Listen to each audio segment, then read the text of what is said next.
Everybody,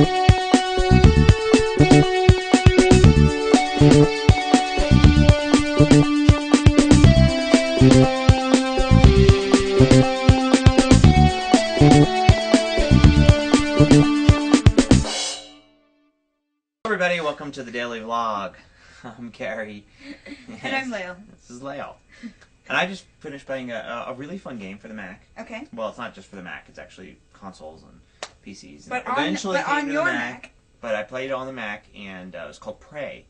P-R-E-Y. As in you... And it was actually out the end of 2006. As in you eat it. Yeah. Well, you know, Prey. Took Will a while to get around to getting it, and he played it, and then he recommended it to me, and I just played it. Okay. And everything. And So tell me what you think. Well, it was great. It was a first-person shooter, typical first-person shooter. Okay. But in terms of, like, you know, the viewpoint and all that. But lots of cool stuff, because I play with gravity and physics a lot in the game.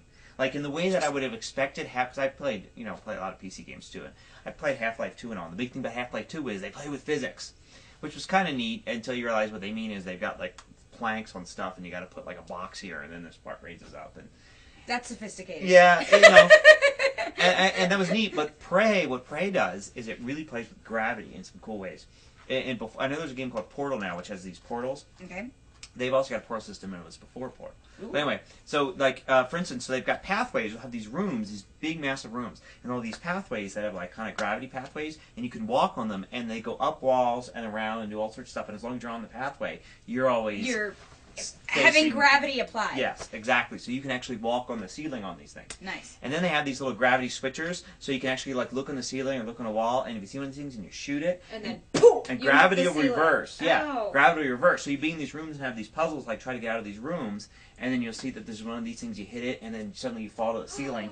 The whole room reverses, and boxes and stuff fall down. Oh, and Big wow. Escher puzzles. Yes, So it is Escher puzzle-like. It adds another dimension to the idea of 3D. And then they even go further, because then there's these massive rooms sort of that are like in semi-space and Actually, I enclosed heard space. that the convention hall that they had the Child's Play charity ball at is pretty much like that. It's so hard to navigate from one end to another. It's pretty much. Well, sure, like... because in the convention hall, that's what you want. Exactly. No, but so then they have these massive rooms, and they actually have these like planetoids, which are made of something really dense, and you actually can land on them and then walk all the way around them. Like Planet Trouble. Yeah. Well, yeah. Kind of in a way. Like one of our games. But in 3D, and you walk around, and so there'll be like some pipe that you get onto it, then you walk all the way around, then you can walk off of it in another direction. Yeah. And then they had these portal things where there'd be like these windows where like, you know, you can actually see like behind it there's nothing, and then forward is like a whole other room. And you step through, and you end up in the other room. And then they have some that just sort of open up in space, and some that are like part of boxes that you go into. Like walls on a sitcom. Kind of. Yeah. But then the cool thing is they play with it, and at one point they arrange them in such a way that you actually it becomes like a hall of mirrors, and you actually look through one, and you can see yourself on the side, and you realize there's one exit, right there? the exit is over there, and you go through and you come out here. That's kind of trippy. And then at one point you're actually fighting one of the bad guys through these, and you can like see him like through, and it's like a mirrors, but the mirrors actually work. Like you can actually fire it through the mirror. Nice. So actually, one time the funny thing you do is you kill yourself because you turn and then you see something, you fire, and then you hit yourself, you die. So you can do that. Yeah. Nice. And then they also have a cool mechanism where there's yourself and there's your spirit self, because it's like a Native American spirit thing, and you do the spirit walks. So there's these things where you can't get through force fields and all, then you can spirit walk, you leave your body behind, you go through and you can like activate things. And there's puzzles that normally in another game would require like 2 players to do, and in this they do it so one player and you spirit walk and go back and forth. Interesting. So they had a lot of cool gameplay, and then they didn't just like throw these in there once and be like that's it. You know, they actually like said, okay, how can we use the gravity more, and how can we make it interesting and all this. So it wasn't particularly like like I saw one review of it said it's the easiest first-person shooter ever made.